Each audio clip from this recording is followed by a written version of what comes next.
সূরা আল ইনশিরার মধ্যে আলাম নাশরাহ লাকা এই সূরার মধ্যে আল্লাহ পাক রব্বুল আলামিন বলেন আলাম নাশরাহ লাকা সাদরাক ওয়া ওয়াদা'না আনকা বিযরাক الذي أنقض ظهرك ورفعنا لك ذكرك হে রাসূল আমি কি আপনার সিনা চাক করি নাই? সমস্ত তাফসীরের কিতাব আপনি খুলে দেখুন, ইতিহাসের কিতাব আপনি খুলে দেখুন, জগতের মধ্যে যদি জানা কোনো এনসাইক্লোপিডিয়া থাকে তাহলে সেটাও তো খুলে দেখুন, আপনি অবাক হয়ে যাবেন। আমার নবীর সিনা চাক হয়েছে, আমার নবীর বক্ষ বিদরণ হয়েছে, বাইপাস অপারেশন হয়েছে, কিন্তু সেই অপারেশনের সম্পর্কে সমস্ত উলামায়ে কেরাম একমত। নবীজির জীবনে 4 বার তার বক্ষ বিদরণ হয়েছে, সিনা চাক হয়েছে। কোন riwayate 3 বারের কথা বলা হয়, 3 বারের নিচে কেউ বলে নাই। কয়বার? 3 বার। আপনারা একটু কথা বললে আমার কথা বলাটা সহজ হয়ে যাবে। জ্ঞানের কথা। আমাদেরকে হাইকোর্ট দেখাইতে চায় সবাই, খবরদার। আমরা তো সুপ্রিম কোর্টের মানুষ, হাইকোর্ট দেখাইয়া কেউ কোনোদিন চোখে ধুলা দিতে পারবে না। বুঝতে পারছেন কথা? আমরা হচ্ছে কি সুপ্রিম কোর্টের, এর চেয়ে বড় যেটা। হাইকোর্ট দেখালে আমাদেরকে কোনোদিন চোখে ধুলা দিয়ে এমন কোনো কথা আমাদেরকে বোঝানো বড় কঠিন। যদি 3 বার হয় নবীর সিনা চাক, তাহলে সেখানে প্রথম কোন বারে হয়েছে?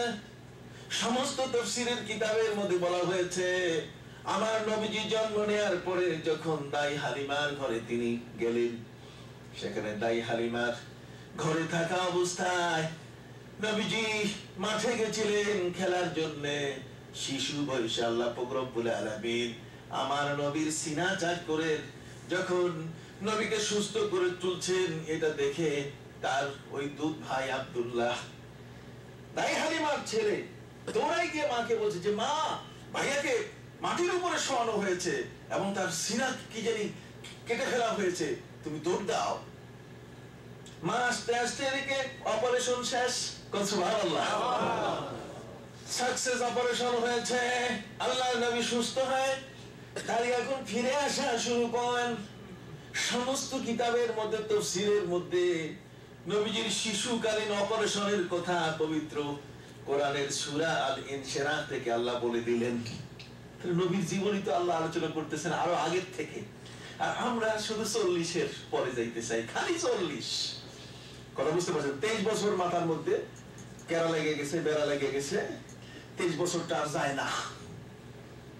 কথা কি বুঝতে পারছেন? আমি আপনাদেরকে প্রশ্ন করব, উত্তর দিতে হবে। আজকে কিন্তু বহু গুরুত্বপূর্ণ বিষয়ের উপরে আমি আপনার সাথে কথা বলার চেষ্টা করব, একটা না একাধিক বিষয়। এই 2 দিন বা 3 দিনের জিস্ট আলোচনা কিন্তু আজকে, এবং এটাকে আপনার ধরে রাখতে হবে সারা বছর।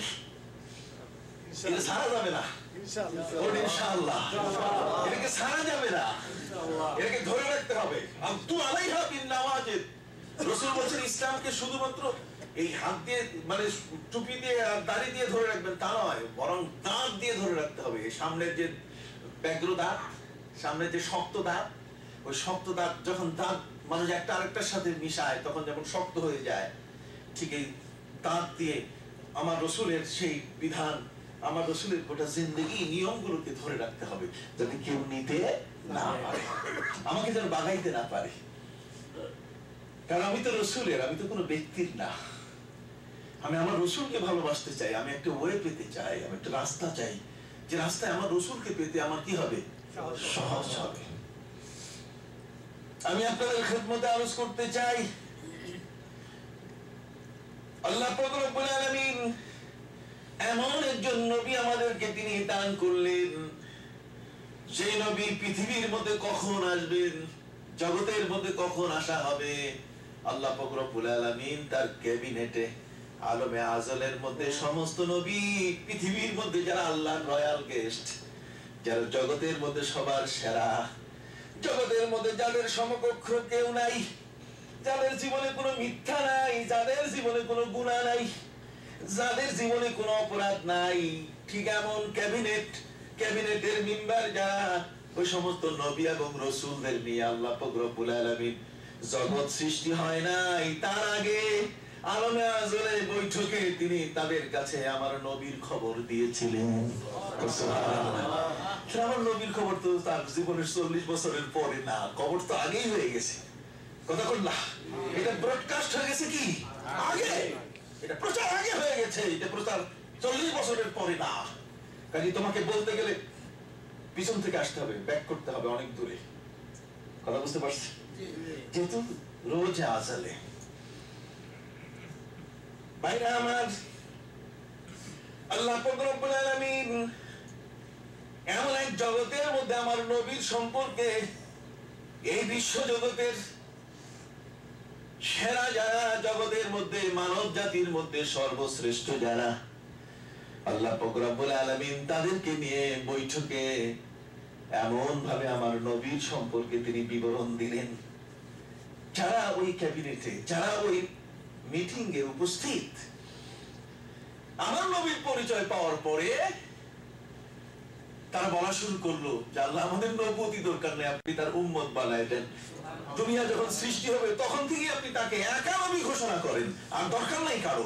সুবহানাল্লাহ।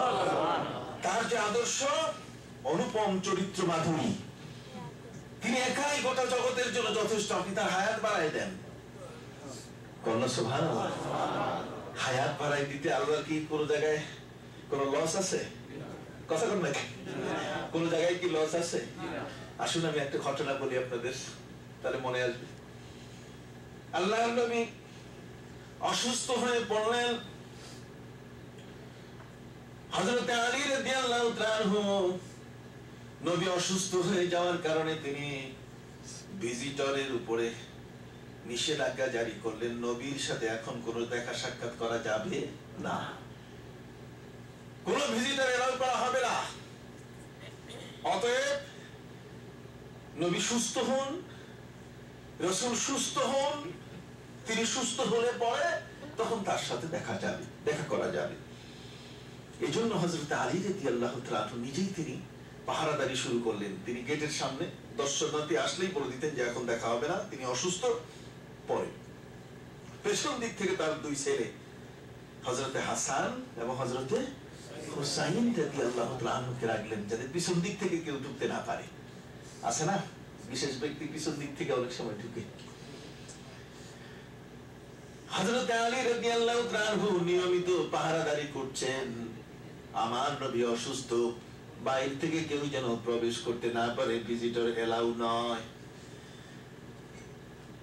কিন্তু আকস্মিক ভাবে এমন একজন ভিজিটর, এমন একজন আগন্তুক নবীর ঘরের সামনে এসে ডাক দিয়ে বলল, আসসালাতু ওয়াসসালামু আলাইকা ইয়া রাসূলুল্লাহ সাল্লাল্লাহু আলাইহি ওয়াসাল্লাম।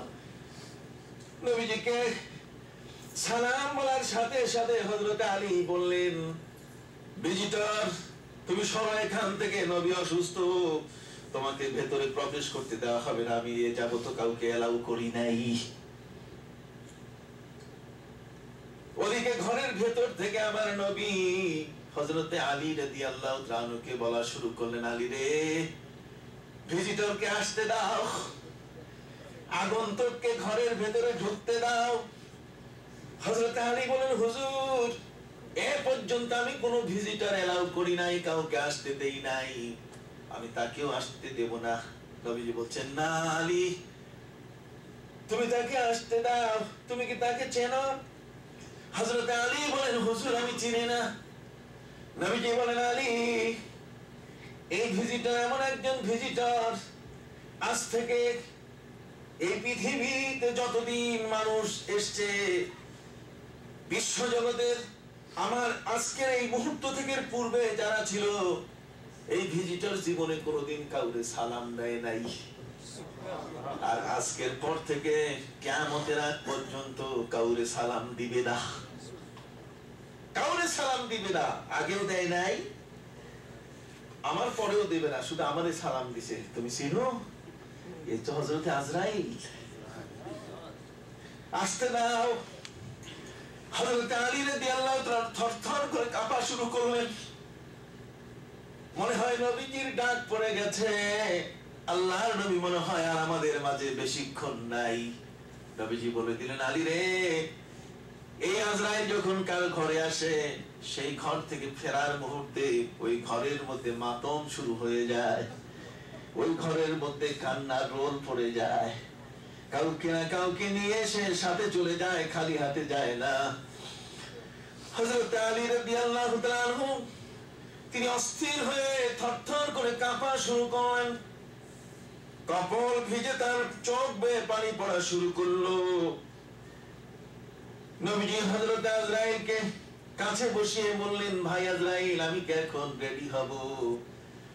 হযরত আজরাইল বললেন, হুজুর, আমি আজকে আপনার জন্য আজকে আজরাইল হয়ে আসি নাই, জান কবজ করার জন্য আসি নাই, বরং আমি আপনার কাছে একটা স্পেশাল মেসেঞ্জার হিসেবে আগমন